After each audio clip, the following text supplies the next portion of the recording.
तब पार्वती जी ने प्रश्न किया, हे परमेश्वर, आप कृपा करके इस व्रत को करने की विधि बताएं। यह भी बताएं कि इस महान व्रत करने से किस प्रकार की फलों की प्राप्ति होती है। शिव जी बोले, हे वरानन, यह व्रत कन्याओं के लिए श्रेष्ठ है। जो कन्याएं उत्तम वर की प्राप्ति चाहती हैं वे इसको अवश्य करें। जो स्त्रियां अचल सुहाग चाहती हैं वे इस व्रत को विधि पूर्वक के अनुसार करें। उनकी मनोच्छा की पूर्ति करने वाला इससे उत्तम कोई व्रत नहीं है। इसमें केले के खंभों का मंडप बनावें, उस मंडप में शिव और पार्वती की प्रतिमाओं का स्थापना करें, धूप दीप चंदन आदि से उस स्थान को युक्त करें।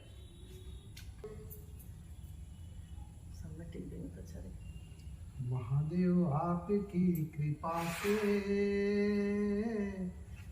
सब काम हो रहा है। महादेव आपकी कृपा से सब काम हो रहा है। करते हो तुम महादेव, सब करते तुम महादेव, मेरा नाम हो रहा है।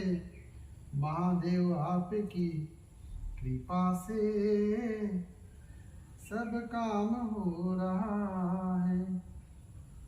महादेव आपकी कृपा से सब काम हो रहा है। महादेव। श्री शिवाय नमस्तुभ्यं।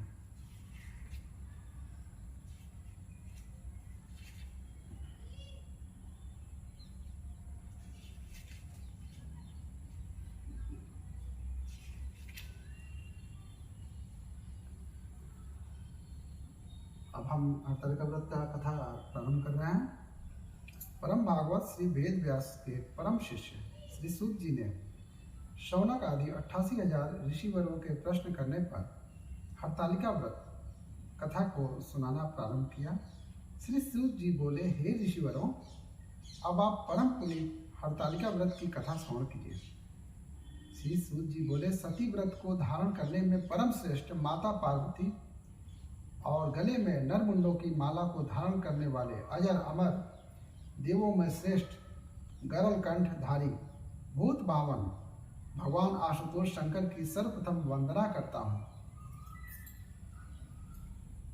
भगवान शंकर की जय हो। एक समय माता पार्वती और भगवान शिव जी कैलाश के शिखर पर विराजमान थे। जिज्ञासा से वशीभूत होकर माता पार्वती ने महेश्वर से प्रश्न किया, हे देवादिदेव, आप इस विश्व के नियंता हो, समस्त धर्मों के अधिष्ठाता हो और समस्त गुप्त भेदों को जानने वाले हो। आप मुझ पर अनुग्रह करके कृपया ऐसा गुप्त भेद मुझसे कहें जो समस्त व्रतों में श्रेष्ठ हो। उस व्रत का वर्णन कीजिए जो अल्प कर्म के ही द्वारा महान फलों को देने वाला हो। हे स्वामी, आप आदि मध्य और अंत से रहित हैं। आप धर्म की स्थापना करने वाले हैं, इसलिए मैंने आपसे यह प्रश्न किया है। सो आप कृपया करके मेरी इस जिज्ञासा को शांत करें। भगवती पार्वती के इन वचनों को श्रवण करके मंद मंद मुस्काते हुए आशुतोष भगवान शंकर जी बोले, हे प्रिय, तुमने आज मुझसे अति श्रेष्ठ प्रश्न किया है। जो देवी तुम्हारी इस जिज्ञासा को शांत करने की इच्छा से ही मैं तुम्हें महान फल देने वाला अति गोपनीय व्रत कहता हूँ। यह व्रत वैसे तो पूर्णतया गुप्त रखने योग्य है, किंतु तुम्हारे इस प्रकार किए गए प्रश्न को सुनकर ही वर्णन करना पड़ रहा है। यह गोपनीय व्रत उसी प्रकार व्रतों में श्रेष्ठ है जिस प्रकार तारागणों में चंद्रमा, ग्रहों में सूर्य, चारों वर्णों में ब्राह्मण और समस्त देवताओं में विष्णु श्रेष्ठ हैं। इस महान फलदायक व्रत का वर्णन वेद और स्मृतियों में है। यह अति पुरातन और श्रेष्ठ है। इसी व्रत के प्रताप से तुम मेरी अर्धांगिनी हुई हो। हे वरोहे, यह व्रत भाद्र मास के शुक्ल पक्ष की तृतीया अर्थात तीज को होता है। इस व्रत के करने से जीव के समस्त पापों का नाश हो जाता है। हे प्रिय, यह वही व्रत है जिसे तुमने मेरा वरण करने की इच्छा से हिमालय पर्वत पर किया था। आज तुम्हारे प्रश्न करने पर मैं तुम्हें उस व्रत को सुना रहा हूं। इतनी कथा को श्रवण करने के पश्चात सुनैनी माता पार्वती ने आशुतोष भगवान शंकर जी से कहा, हे महेश्वर, आप कृपया करके इस व्रत का समस्त वृत्तांत मुझे सुनावें। साथ ही यह भी बतावें कि इस व्रत को मैंने क्यों किया था। अपने इस पूर्व व्रत के वृत्तांत को श्रवण करने की मेरी बलवती इच्छा है। भगवान शंकर जी बोले, हे सुनैने, आर्यावर्त में समस्त पर्वतों का स्वामी हिमाचल नामक श्रेष्ठ पर्वत है। तेरा विवाह समस्त देवताओं उस पर्वतराज की शोभा अवर्णनीय है। उसके चारों ओर अनेक प्रकार की भूमि है तथा नाना प्रकार के वृक्ष सुशोभित हैं। वहाँ अनेक सरोवर हैं, अनेकों पर्वत कंदराएं हैं और उपत्यकाएं हैं। उस पर्वत पर विभिन्न प्रकार के पशु निवास करते हैं। वहाँ अनेकों गंधर्व, सिद्ध, चारण तथा यक्ष वास करते हैं। वे सब नाना प्रकार की किलोले करते हैं और विभिन्न प्रकार के विलास रचाते फिरते हैं। उस पर्वतराज का मस्तक श्रेष्ठ मणियों, स्वर्ण, रत्न आदि से सुशोभित है। उसकी मित्रता आकाश से है और यही कारण है कि वह आकाश को अपने हाथों अर्थात शिखरों पर साधे रहता है। हिम से पूर्ति करने वाली परम गंगा जी की धारा अपनी कल कल ध्वनि करती हुई उसकी उपत्यका में बहती रहती हैं। हे वरवे, उसी श्रेष्ठ पर्वत पर तुमने 12 वर्ष तक नीचे की ओर मुख करके तपस्या की थी। उस समय तुमने समस्त भोजन त्याग दिए थे और केवल धूम्रपान ही किया था। फिर उसी पर्वत शिखर के ऊपर तुमने 64 वर्ष तक केवल सूखे पत्तों को खाकर तपस्या की थी। तुमने कठिन से कठिन तप किया था। माघ के शीत मास में तुमने ठंडे जल में बैठकर तप किया था। बैसाख की तपती हुई गर्मी में तुम आग के सामने बैठकर तप करती थी। श्रावण के परम पुनीत मास में तुम आहार को त्याग कर बाहर जल में बैठी रहती थी। हे देवी, तुम्हारी इस कठिन तपस्या को देखकर तुम्हारे पिता पर्वतराज हिमालय को चिंता हुई। वे मन में दुखी हो गए। मन ही मन उन्होंने तुम्हारे विवाह की चिंता की। उसी समय दैवात नारद जी वहां आ निकले।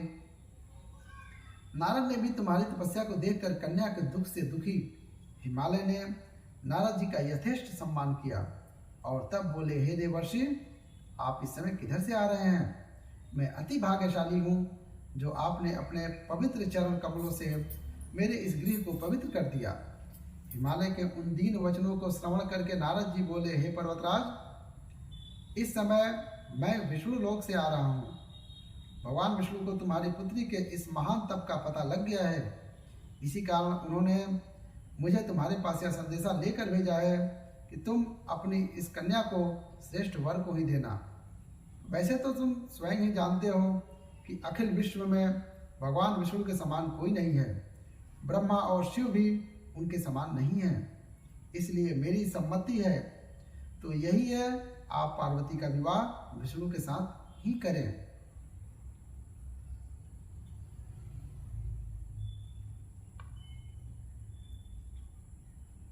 तो उत्तम होगा।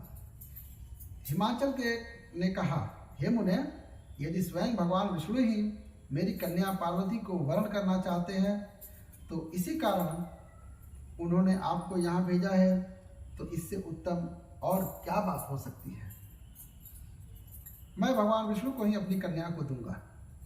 हिमाचल के इन वचनों को श्रवण करके नारद जी आकाश मार्ग द्वारा चले गए।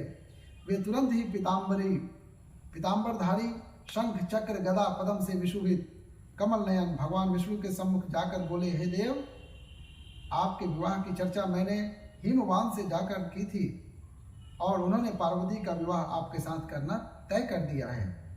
नारद जी की इस बात को सुनकर भगवान विष्णु मुस्कुराकर चुप रहे। उधर हिमाचल ने अपनी पुत्री के पास जाकर कहा, हे पुत्री, तेरा विवाह समस्त देवताओं में श्रेष्ठ विष्णु से करना निश्चित किया गया है। अब तुझे प्रसन्न हो जाना चाहिए। पिता के इन वचनों को सुनकर पार्वती मूर्छित होकर पृथ्वी पर गिर पड़ी। जब उन्हें चेत हुआ तो वह अपनी प्रिय सखी के घर चली गई। सखी ने जब पार्वती को इस प्रकार दुख के कातर देखा तो वह बोली, हे पार्वती, तेरा मन दुख से व्यथित क्यों हो रहा है? तू मुझे अपने हृदय की दशा वर्णन कर, मैं अवश्य ही तेरा दुख दूर करने का उपाय करूंगी। सखी के इन शब्दों को श्रवण कर पार्वती ने कहा, हे सखी, मेरे पिता ने नारद जी से कहा है कि मेरा विवाह भगवान विष्णु से करने को तैयार हैं, किंतु वास्तविक बात यह है कि मैं भगवान शंकर को अपना पति मान चुकी हूँ।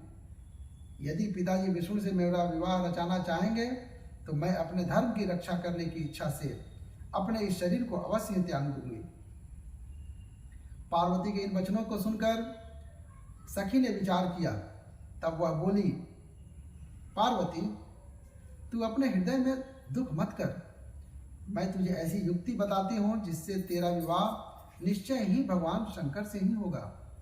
तू मेरे साथ अपना घर त्याग कर वन को चल। मैं तुम्हें ऐसे गहन वन में ले चलूंगी जहाँ से तेरे पिता तुझे न पा सकेंगे। पार्वती जी ने अपनी सखी की उस सलाह को मान लिया और तब वह उनके साथ एक भयानक जंगल में जा पहुंची। हिमाचल को जब यह पता चला कि पार्वती घर से गायब हो गई है तो उसने अपने मंत्रियों और सरदारों से सलाह ली। पार्वती की खोज में उसने चारों ओर दूत दौड़ा दिए, किंतु हिमाचल की समस्त चेष्टाएं बेकार हो गई। पार्वती को वे लोग किसी भी प्रकार ढूंढ कर न ला सके। तब शोकातुर होकर हिमाचल मूर्छित होकर पृथ्वी पर गिर पड़े। हिमाचल के साथियों ने किसी प्रकार उनको धीरज बधाया। तब हिमाचल स्वयं पार्वती की खोज में निकल पड़े। वे वन वन भटकने लगे। उनको तन बदन की सुध न रही। वे पार्वती की खोज करते हुए वनों में घूमने लगे। उधर पार्वती घर से निकलकर अपनी सखी के साथ एक बहुत बड़ी नदी के तट पर पहुंची। इसी नदी के तट पर आगे जाकर उन्होंने एक विशाल वन देखा। यह वन अति घना और भयानक था। नाना प्रकार के हिंसक पशु उस वन में वास करते थे। इसी वन में एक गुफा थी। पार्वती ने अपनी सखी के साथ उस गुफा में रहना प्रारंभ किया। पार्वती ने अन्न को त्याग दिया। वहां उन्होंने भगवान शंकर की एक रेत की प्रतिमा बनाई और उस प्रतिमा की आराधना करने लगी। उसी समय भादो मास की हस्त नक्षत्र युक्त तृतीया आ गई। पार्वती के उस दिन भी शंकर जी का विधिवत पूजन किया, रात भर जागरण किया और शिव लीलाओं का वर्णन किया। पार्वती के उस महान तप को देखकर भगवान शंकर का सिंहासन हिल गया। उसी क्षण वे पार्वती के सम्मुख जाकर उपस्थित हो गए और बोले, हे वरानने, मैं तुझसे अति प्रसन्न हूँ, वर मांग। भगवान सदाशिव को अपने मुख के सामने उपस्थित होकर देख पार्वती का हृदय कमल खिल गया। मन चाहा वर मांगने की बात सुनकर पार्वती ने कहा, हे महेश्वर, यदि आप मुझ पर प्रसन्न हैं और वर देना चाहते हैं तो कृपया कर मुझे अपनी पत्नी के रूप में स्वीकार कीजिए। मन चाहे वर को देकर शिव जी अपने निवास सखी के साथ रह रही थी। उन्होंने दूर से, शिव जी ने उन्हें मनचाहा वर दे दिया। उन्हें दूर से दो कन्या देखी। पास आने पर उन्होंने अपनी पुत्री पार्वती को पहचान लिया। हिमाचल अब अपनी पुत्री को पहचान लिए। पार्वती को देखकर उसके पास पहुंचे और उसे हृदय से लगाकर विलाप करने लगे। उन्होंने कहा, हे पुत्री, तुम इस महाभयानक वन में इन हिंसक पशुओं के मध्य क्यों निवास कर रही हो? चलो अब घर चलो। पिता के वचनों को सुनकर पार्वती ने कहा, हे पिता, आज जब आपने मुझसे घर से चले आने का कारण ही पूछा है तो आपको स्पष्ट बताए देती हूँ। मैंने तन मन से भगवान शंकर को अपना पति मान रखा है, किंतु जब आपने मेरा विवाह विष्णु से करना तय कर लिया तो मैं अपने धर्म की रक्षा को इस वन में चली आई थी। पार्वती की बात सुनकर हिमाचल बोले, हे पुत्री, यदि तुमने भगवान सदाशिव को अपना पति स्वीकार कर लिया है तो इसमें मुझे तनिक भी आपत्ति नहीं है। तुम लौट कर घर चलो। मैं तुम्हारी इच्छा के विरुद्ध कोई भी काम नहीं करूँगा। पार्वती पिता के साथ घर लौट आई और तब हिमवान ने पार्वती का विवाह शिव जी के साथ कर दिया। सूत जी बोले, हे ऋषिवरों, इतनी कथा सुनाने के बाद भगवान सदाशिव ने माता पार्वती से कहा, हे वरोहे, उस व्रत के प्रताप से ही तुमने मुझे प्राप्त किया था। उस समय से अब तक मुझे किसी के आगे इस व्रत का प्रताप वर्णन करने का अवसर नहीं मिला। आज वह गुप्त भेद मैंने तुम्हारे सामने वर्णन किया है। जगत जननी पार्वती ने प्रश्न किया, है भगवान, आप कृपया करके मुझे यह बताने का कष्ट करें कि इस व्रत का नाम हरतालिका व्रत किस प्रकार से हुआ। शिव जी बोले, तुम्हारी इच्छा के विरुद्ध कोई भी काम नहीं करूंगा। पार्वती पिता के साथ लौट आए तब उन्होंने बोला कि तुम्हारी सखी ने तुम्हें हर लिया है। तब पार्वती जी ने प्रश्न किया, हे परमेश्वर, आप कृपा करके इस व्रत को करने की विधि बताएं। यह भी बताएं कि इस महान व्रत करने से किस प्रकार की फलों की प्राप्ति होती है। शिव जी बोले, हे वरानने, यह व्रत कन्याओं के लिए श्रेष्ठ है। जो कन्याएं उत्तम वर की प्राप्ति चाहती हैं वे इसको अवश्य करें। जो स्त्रियां अचल सुहाग चाहती हैं वे इस व्रत को विधि पूर्वक के अनुसार करें। उनकी मनोच्छा की पूर्ति करने वाला इससे उत्तम कोई व्रत नहीं है। इसमें केले के खम्भों का मंडप बनावें, उस मंडप में शिव और पार्वती की प्रतिमाओं का स्थापना करें, धूप दीप चंदन आदि से उस स्थान को युक्त करें। इसी के साथ हरतालिका व्रत की कथा समाप्त होती है।